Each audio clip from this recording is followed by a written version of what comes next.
Okay, so now that we've gone over what we're going to do in class today, I want to go ahead and actually start looking at that Coulomb force review.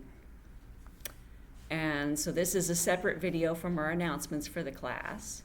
And hopefully I'll be able to use this video in the future, and anybody who had to miss class today will be able to watch that.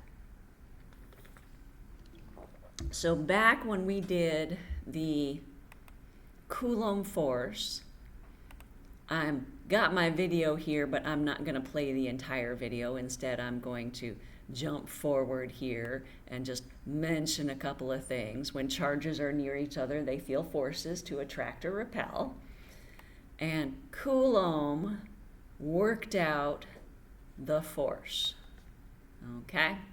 And so this was the equation that we used back in general physics.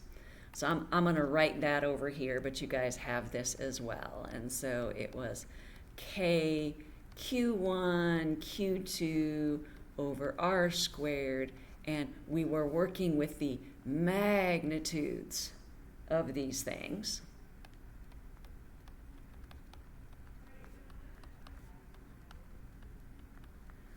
And so this just told us how much force do we get.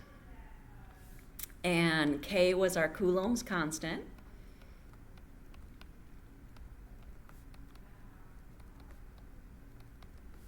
And we had Q1 and Q2 as being our charge 1 and our charge 2. And R squared was the separation. Now I'm going to just say R is the separation, and we square that to go through. Okay? And so again, in our video that we went through, we went through and defined all these things. And so it's always got the stuff, so it's kind of overlapping there. I hate it when it does that. And then we started talking about the values and the things like that. Okay? And so I'm not going to expect you to remember these. I do expect that you're going to start to recognize them, but you don't have to memorize them. Again, your tests in this class are going to be open book, at least as of this recording. If you're watching this video for another class, then who knows what your teacher's going to do, and they might make you memorize it. Okay, so this is our one that was the 8.99 times 10 to the 9th Newton meter squared per Coulomb squared. And then when we go through and we actually look at all of the forces, we're going to see that our units work out for that. Okay?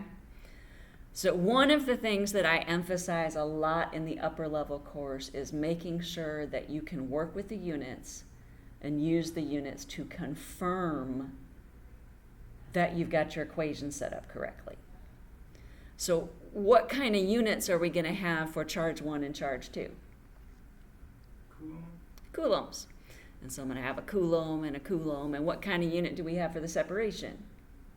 Meters. Meters.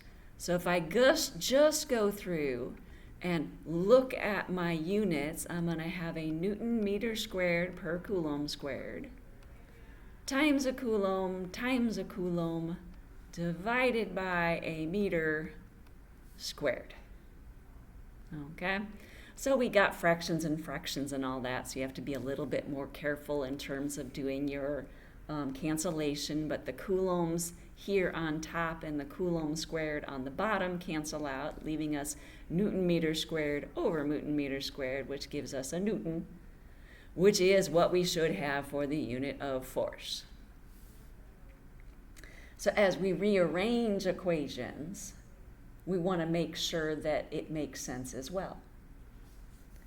So I'm going to jump forward here and just say that if I've got my equation F is equal to take K Q1 Q2 over R squared. And I wanted to solve for R, what am I going to have to do? Since it's inverse, you switch the radius and the force, the magnitude of the force.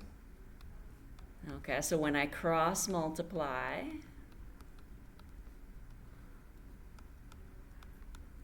I'd have this. Now that's going to give you R squared.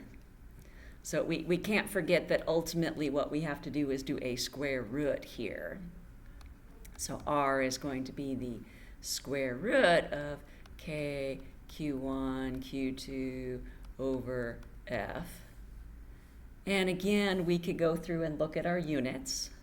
I'm going to have a Newton meter squared per Coulomb squared times a Coulomb divided by a Newton, all inside a square root. And so we see our Coulomb squared canceled with our Coulombs, our Newton cancels with our Newton, and I've got the square root of meter squared.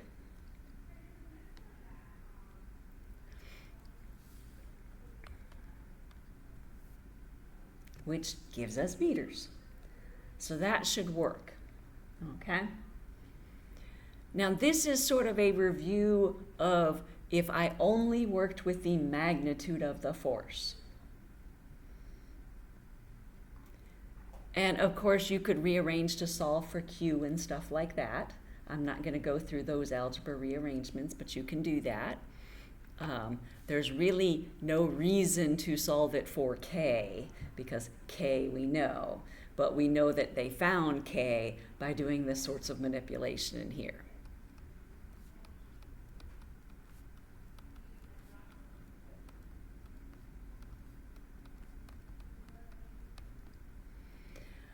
So those are things we could do with that basic equation. But we had noted in here that we can't get the direction using this formula, because it only gave us the magnitude. We took all directional things out of this equation.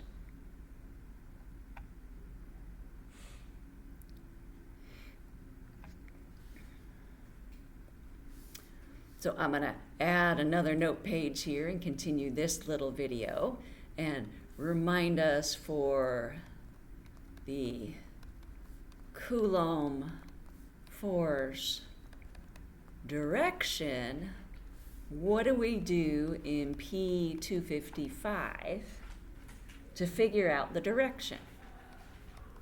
You guys remember what we did?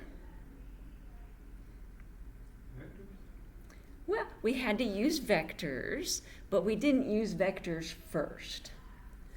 What's the first thing we had to look at to figure out direction? And I'm going to take my video here and go back to what was the first thing that we had to think about when we were talking about the directions.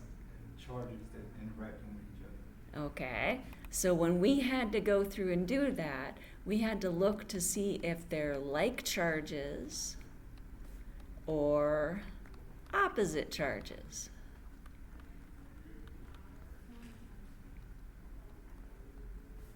If they're like charges, what happened?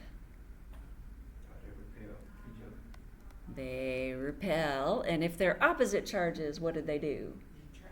They attract. So that was our first step. As a second step, and I'm just going to put some stuff in here. So that was step 1. Step 2 was going through and then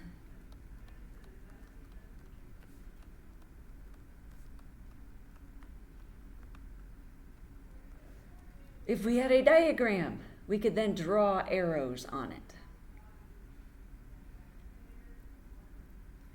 Now I'm going to show you a couple of examples here for what we did when we were doing stuff like this. Okay? And these go back to some problems again that we had done in our previous class. I'm going to go ahead and just draw it rather than bring those up there. We had a situation where we had 3 charges, QA, QB, and QC.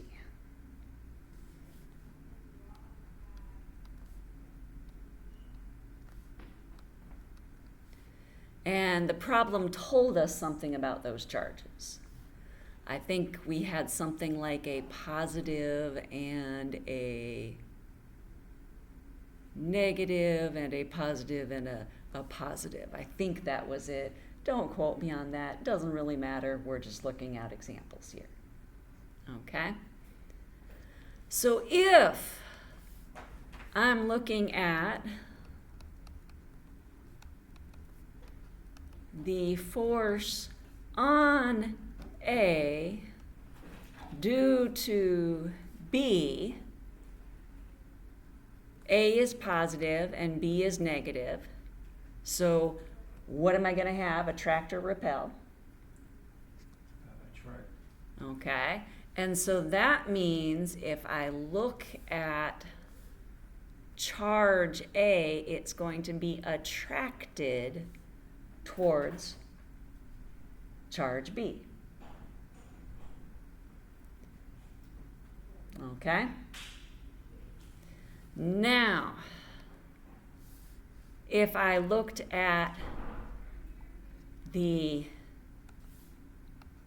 force on A due to C, where this one is positive and this one is positive, what's going to happen in that case?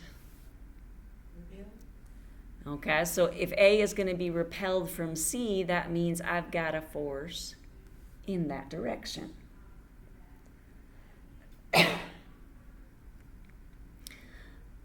So we would draw with arrows. So now I've got some arrows. I've got 2 forces and I've got information. Then as a step 3,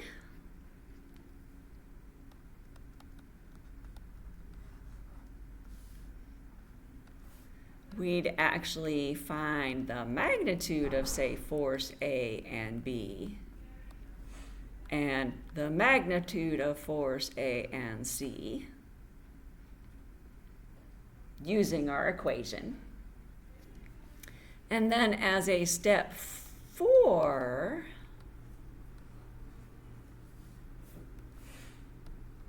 we would use trig. And so we'd say something like force AB has a magnitude of a certain amount and a particular angle. And so looking at that particular triangle, it would break up into a cosine theta for the x part and a sine theta for the y part.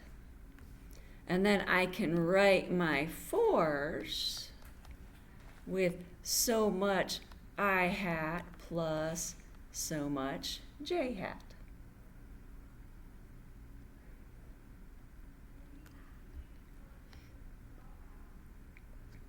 And then I could take my force AC and say that was in this direction, which technically means I've got an angle of 180 degrees.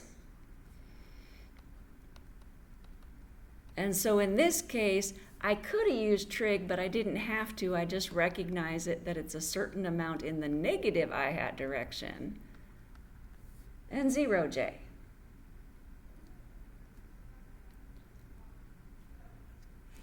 And then the net force on A,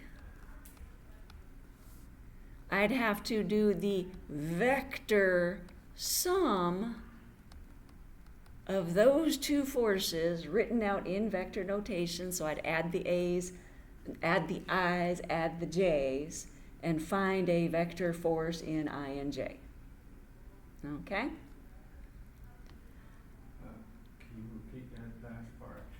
So to find the net force as a vector on charge A, I have to take the vector form of the force on A due to B and the vector form of the force on A due to C and do the vector sum.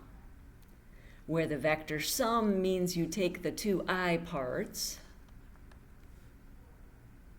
and you take the two J parts and you add or subtract as needed, and that will give you a I part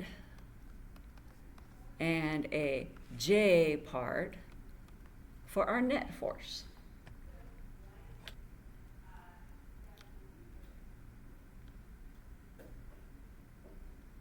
Now, we're not going to go through and do the math on this. We've got some of the example problems and keys from Physics 2 that you can look at.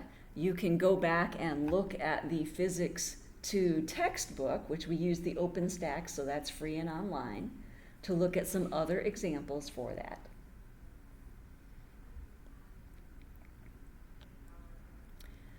Now, I'm going to stop this video